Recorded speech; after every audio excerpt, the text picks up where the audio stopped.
hello to the students. And we're at Parsons, so I figured I have to bring somebody in that can talk about fashion a little bit. And Jenny Lai is like, you're much more than a fashion designer. You also do performance, and you do sort of custom lines. You have your own fashion line. You've been doing this for a long time.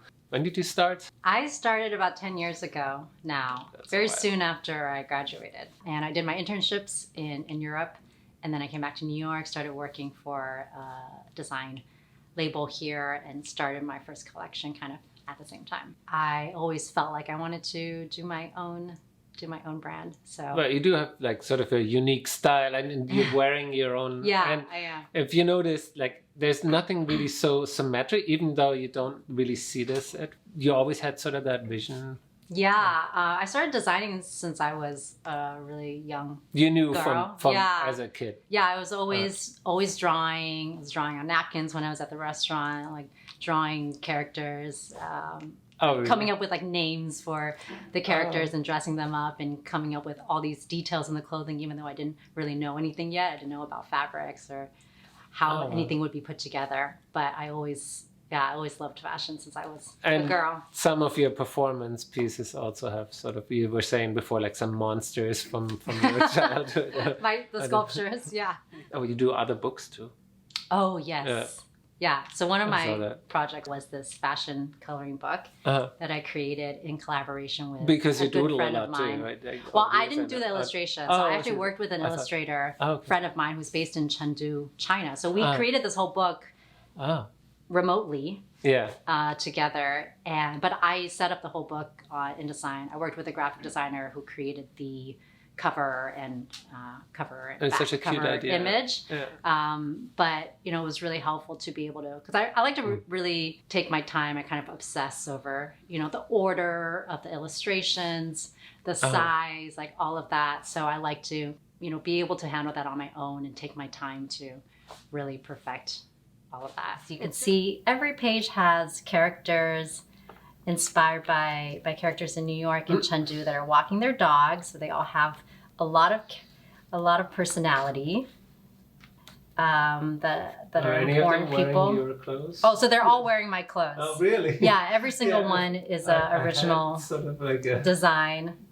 It's good to also have that knowledge, like having to do production. I do all the production for my clothing as well, like communicating with factories and right. Yeah, that must be a lot of so in addition, as a designer, you're not just doing the creative design part, which is also very technical in its own its own way. It seems like there would be but then you have like the production technical and you have to also manage this whole team and then also promote yourself at the same time. Yeah.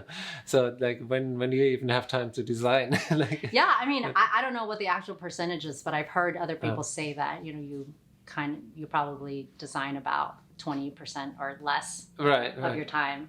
And then also you do custom pieces for performers or like concert pianists I saw, or things like that have to be very practical and have to work a certain way.